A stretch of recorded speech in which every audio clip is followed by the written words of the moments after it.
एक गुरु का शिष्य बहुत गहन ध्यान कर रहा था, लेकिन उसका ध्यान केंद्रित नहीं हो रहा था। उनका मन सदैव विचारों से भरा रहता था। उसने अपने दिमाग को खाली करने की बहुत कोशिश की, लेकिन उसकी सारी कोशिशें नाकाम रहीं। अंत में जब वह सब कुछ कर चुका, तब वह अपने गुरु के पास गया और बोला, गुरुदेव, मेरा मन हमेशा विचारों से भरा रहता है। मैं एक जगह ध्यान केंद्रित नहीं कर पाता। जब देखता हूं तो दूसरी चीज पर चला जाता हूं, फिर तीसरी और चौथी चीज करता हूं।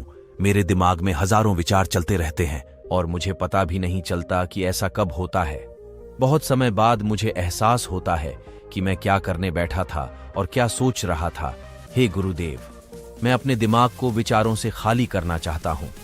मैं चाहता हूं कि मेरे मन में एक भी विचार न रहे। जब चाहूं तभी विचार उठना चाहिए। गुरु ने कहा कि किसी भी समस्या का समाधान तभी होता है जब हम समस्या की जड़ तक पहुंचते हैं, समस्या को ठीक से समझते हैं और जानते हैं। क्या आपने उस मन को भी जाना है जिसे आप खाली करना चाहते हैं? शिष्य ने कहा, गुरुदेव, मैंने मन को जानने की बहुत कोशिश की है, लेकिन जितना इसके बारे में जानता हूं, यह उतना ही रहस्यमय होता जाता है।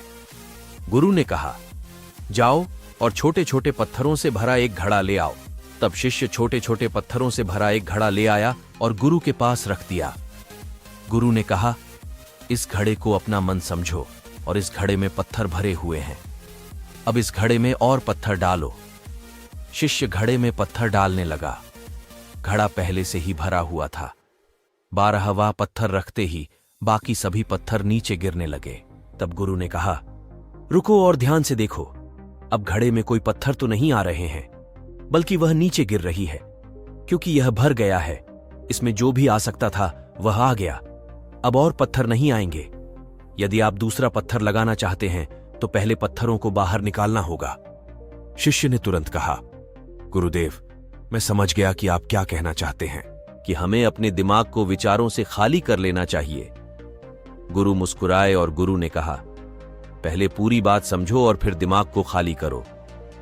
गुरु ने कहा कि हमारा मन इस घड़े के बिल्कुल विपरीत है। तुम घड़े को पत्थरों से तो भर सकते हो, लेकिन मन को विचारों से नहीं भर पाओगे। मन हमेशा खाली रहता है। शिष्य ने कहा, गुरुदेव, मुझे कुछ समझ नहीं आ रहा है। अगर दिमाग हमेशा खाली रहता है तो हम उसे खाली करने की कोशिश क्यों करते रहते हैं? इसकी क्या जरूरत है? गुरु ने कहा, इस घड़े से एक एक करके सारे पत्थर निकालो। शिष्य ने वैसा ही किया और घड़े से एक एक पत्थर निकालता रहा और अंत में घड़ा खाली हो गया। गुरु ने कहा, देखो, तुमने एक एक पत्थर निकाला। यह घड़ा खाली हो गया है। अब आप इस घड़े में कोई भी पत्थर डाल सकते हैं, दूसरा पत्थर डाल सकते हैं, या फिर वही पत्थर दोबारा डाल सकते हैं। आप इसे आधा भर सकते हैं या फिर पूरा भर सकते हैं। शिष्य ने कहा, गुरुदेव, मैं भी ऐसा ही हूं। मैं बता रहा हूं कि मन को खाली करना है। ये तो पत्थर हैं, इन्हें आसानी से निकाला जा सकता है और घड़ा खाली किया जा सकता है, लेकिन मैं अपने मन को कैसे खाली करूं? गुरु ने कहा, इस खाली घड़े में एक पत्थर डालो और 2 पत्थर निकाल लो। शिष्य ने यह कहा, ऐसा कैसे हो सकता है कि जब इस घड़े में एक पत्थर होगा तो एक ही पत्थर निकलेगा, फिर 2 पत्थर कैसे निकल सकते हैं?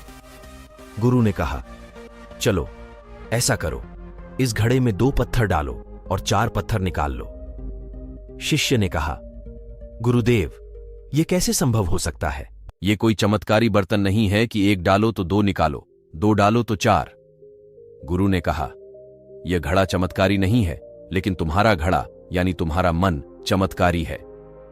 यदि आप इसमें एक विचार निकालेंगे तो इसके पीछे 2 विचार होंगे। जब आप उन 2 विचारों को पकड़ते हैं तो उनके पीछे 4 विचार उभर आते हैं और वह खाली नहीं रहता।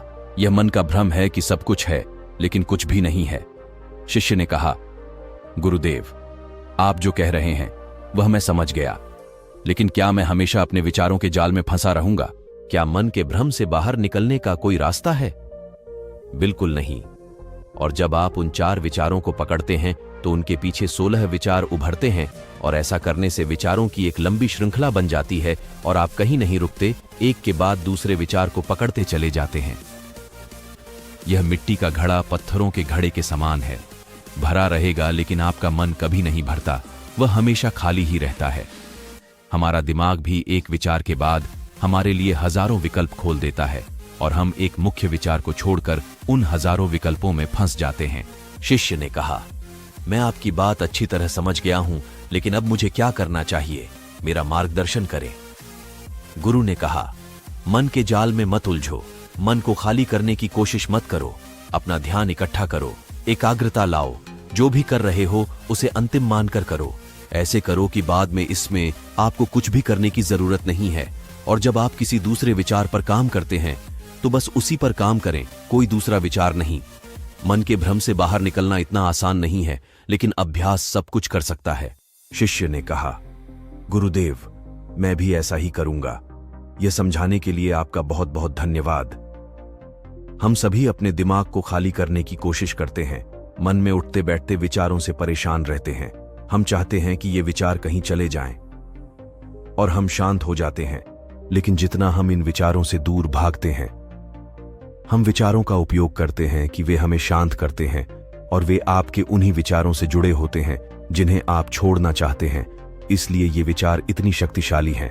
जब आप सोचना ही नहीं चाहते तो आप शांत रह सकते हैं।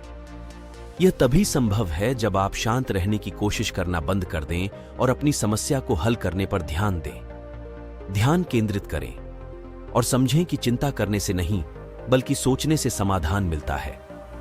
गुरु ने कहा, इस मिट्टी के बर्तन को पत्थरों से आधा भर दो। शिष्य ने वैसा ही किया। फिर गुरु ने कहा, अब इन पत्थरों में से एक पत्थर चुन लो और उस पत्थर की एक छोटी सी मूर्ति बनाकर मुझे दे दो। मैं जानता हूं कि तुम एक अच्छे कलाकार हो। जब शिष्य ने 11वां पत्थर निकाला और उस पत्थर को तराशना शुरू किया तो उसे एहसास हुआ कि यह पत्थर अच्छा नहीं है। तो उसने घड़े से दूसरा पत्थर निकाला, उसे वह पत्थर भी पसंद नहीं आया। फिर उसने तीसरा पत्थर निकाला, उसका रंग उसे पसंद नहीं आया। फिर उसने चौथा पत्थर निकाला, लेकिन उसे इस पत्थर में एक दोष निकला। इस प्रकार उसने लगभग सभी पत्थर बाहर फेंक दिए। उसे ऐसा करते देख गुरु ने कहा, वह पत्थर जो तुमने पहली बार निकाला था, यह समझकर उसी पत्थर की खोज करो कि तुम्हारे पास कोई दूसरा पत्थर नहीं है। तब शिष्य ने उस पत्थर को ही खोजना शुरू कर दिया और उस पत्थर से उसने अपने गुरु की एक बहुत ही सुंदर मूर्ति बनाई और अपने गुरु को भेंट की और कहा, बहुत सुंदर, इस पत्थर से मूर्ति बनाई जा सकती है। मैं इसका विचार भी नहीं कर सकता था। गुरु ने कहा कि जब कोई दूसरा विकल्प नहीं है तो हम अपनी सारी ऊर्जा उसमें लगा देते हैं और उसे सर्वश्रेष्ठ बनाते हैं। जब कोई दूसरा विकल्प है तो हम सिर्फ पत्थर चुनते रहते हैं। मान लीजिए कि मूर्ति नहीं बनाई गई है। दोस्तों, आज की यह कहानी आपको कैसी लगी और इस कहानी से आपको और क्या सीखने को मिला? कृपया यह भी हमें कमेंट करके बताएं। साथ ही अगर आपको ये कहानी पसंद आई और ये आपके लिए उपयोगी लगी तो इसे अपने दोस्तों के साथ जरूर शेयर करें।